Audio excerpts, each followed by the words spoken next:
a quick foreshadowing of what's to come in this video.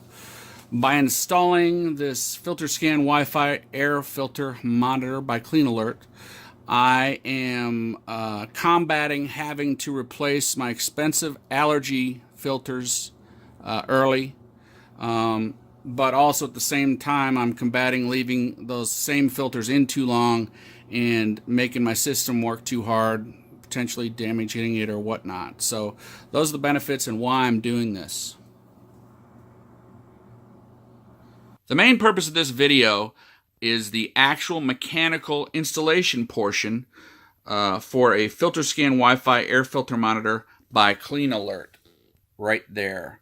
The other items that are out in front of you are the main items that come in the box for the battery-operated unit.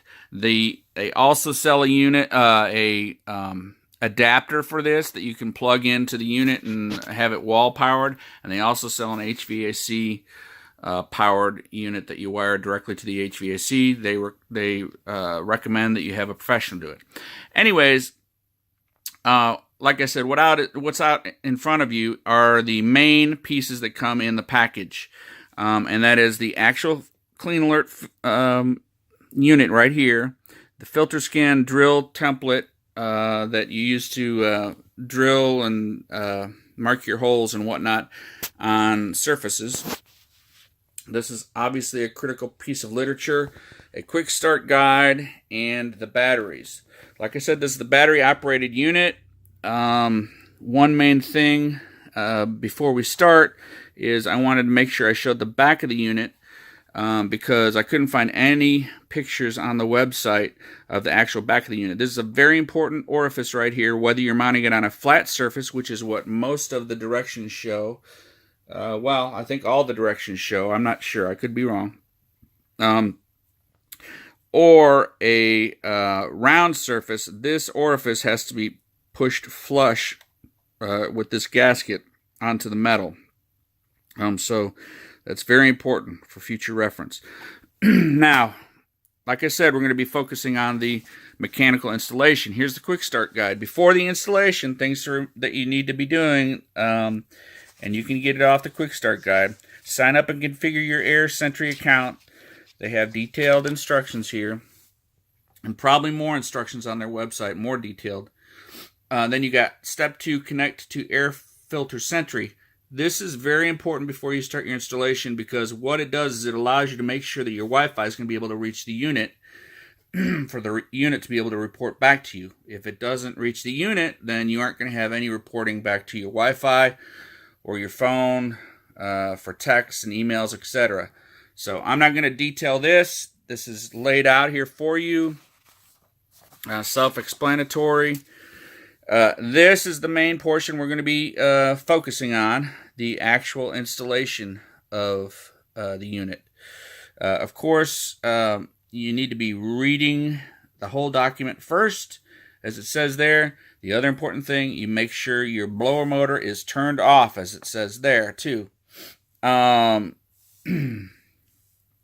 will pause here so you can read the highlighted stuff. There needs to be a 6-inch clearance on all sides of the unit from the air filter, basically everything inside the ductwork. The other thing, you need to make sure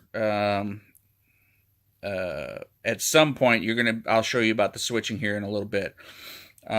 The other thing after you mount it is calibrating. I'm not sure if I am or am not going to go over that. Probably not, but anyways, there's detailed instructions here as well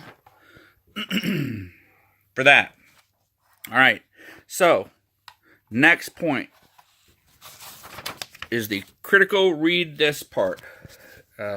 Critical for a reason. It helps you decide what type of a system and where you need to mount it. Okay, and also based on that information, you have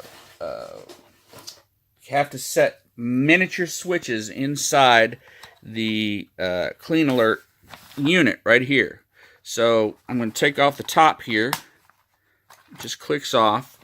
But it was sort of hard for me to find, so I want to make sure that I show you exactly where the switching is.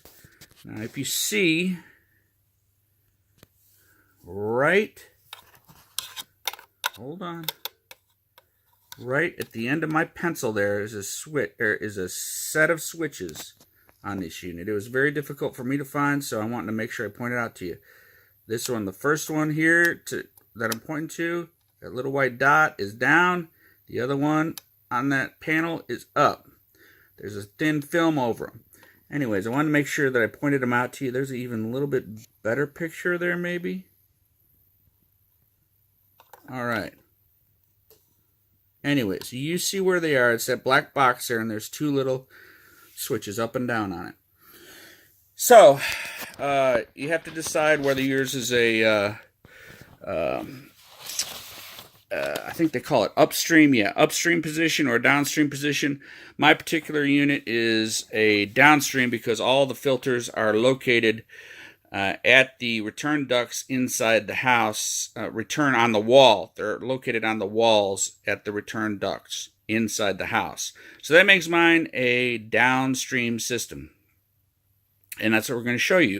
I'm going to show you how to mount this onto circular ducting. Now, they also, in most of their instructions, show it mounted, well, all their instructions that I saw, show it mounted like this.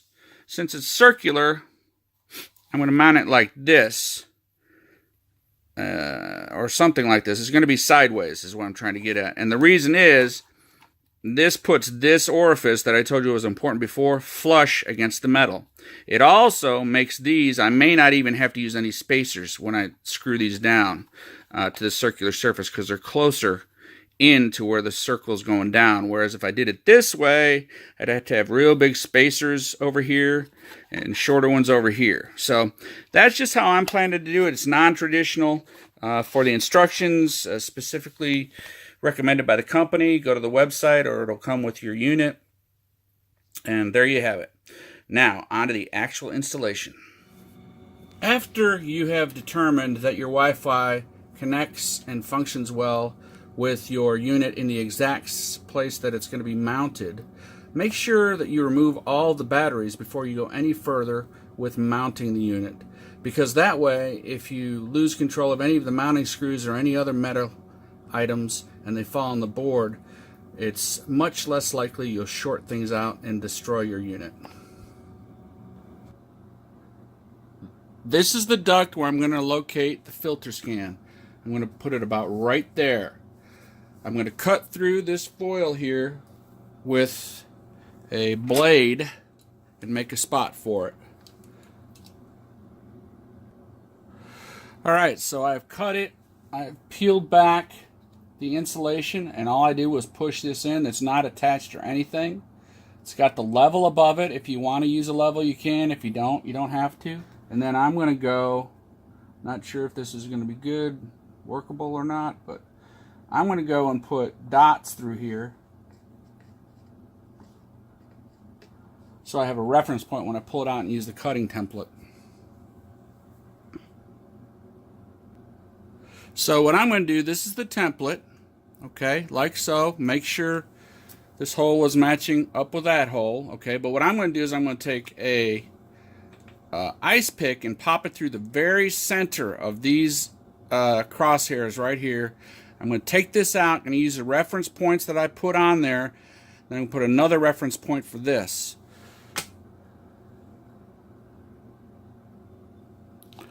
Okay, so now I'm pulling this out of here after I've marked it, and I've also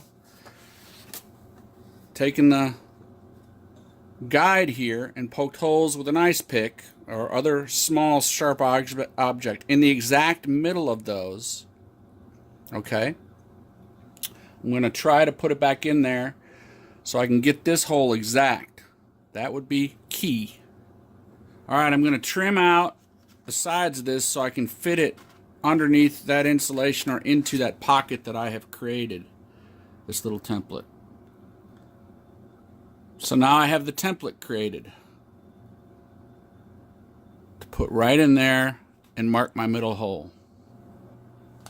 So what I ended up going with is I took a Sharpie after I lined up these holes as good as I could with the black dots that I made. I cellophane taped them down so they wouldn't move. I hit them all really dark with the Sharpie. Now I'm going to go through with as sharp of a punch as I can find and indent on the metal and or scratch the Sharpie. So I want to take this off. It'll be obvious where I'm supposed to be with the screw holes. I mean, you don't want to hit it too hard, obviously, but just enough to be able to tell what's up when you take that template off. And you couldn't do this if the metal was too real circular. Wouldn't be able to do it because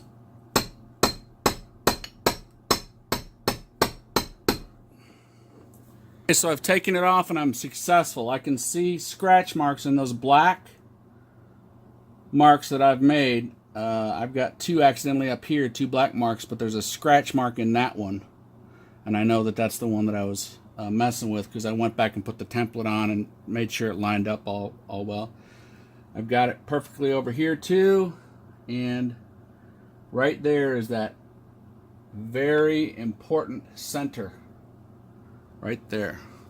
So I'm going to take the smallest little bit I can find right now, and I'm going to pop a hole, just a pilot hole through there, and then widen it up later. Okay, so now I'm done making my pilot holes here. I've drilled pilot holes in all of those. And then now we're going to drill them out to fit. I'm going to use sheet metal screws instead of the ones they sent me in here, so I don't have to put toggles in. And in the middle, I'm going to drill it out to the size that was prescribed. When I drill out these types of holes, I always use multiple bits. I don't just drill a big hole in it. That hole right there is supposed to end up 3/8, so I'm probably going to use all these drill bits to slowly get up to 3/8. These other ones, I won't need as many because I'm using the sheet metal screw. Okay, so I've drilled out the holes with multiple drill bits, not just going straight to that big hole. As a matter of fact, there's a little bit of difficulty with that hole right there. I suggest once you get near the 3/8, if you have hopefully have a good drill bit set, you take like 3 bits before the 3/8 and just drill it real slow in, just so you get a nice smooth hole. I still even had some rough after that, and then I filed it down. I think you want a nice smooth hole here to mount on. If you can, get the other ones smooth as well, because you don't want them leaking.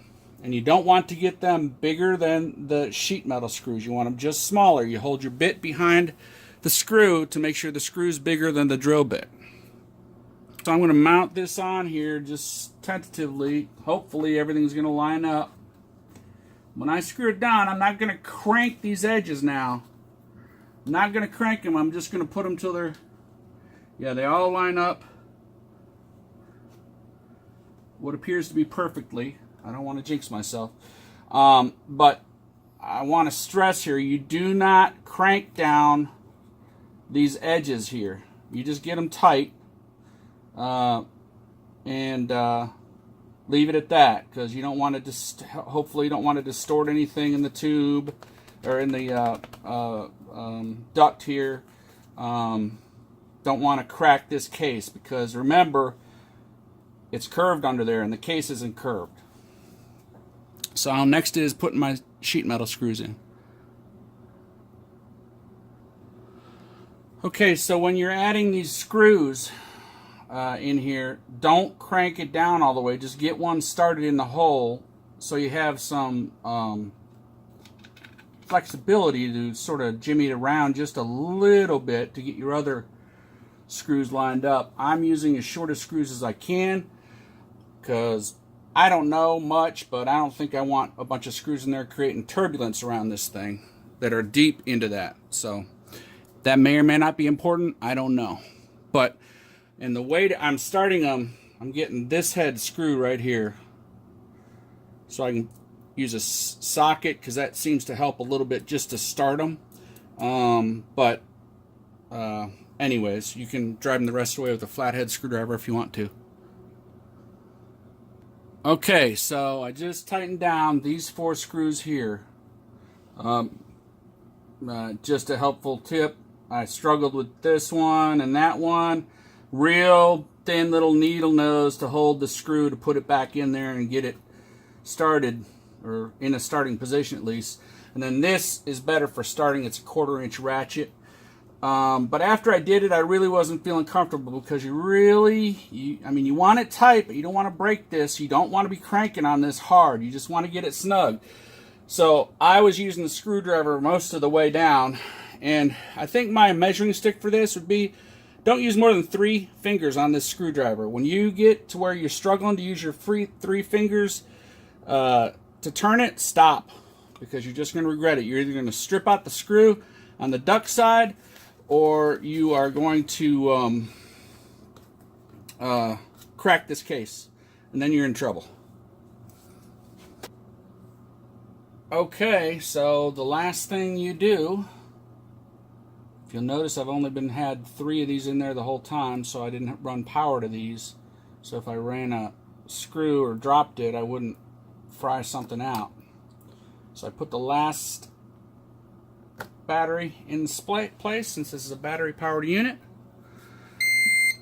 It'll run through its cycles like so. You'll see flashing lights, but these should all be familiar to you already, because remember, you had this thing and you made sure that it was connected to the wireless before you mounted it. So, which is what I did. And then you should put this cover back on and you're ready to roll. The last step on the quick start guide is step 4, calibrate your monitor. As I said before, I'm only focusing on the installation, mechanical installation of the unit. Follow the instructions for calibration. It's pretty simple. Hope you've enjoyed the installation.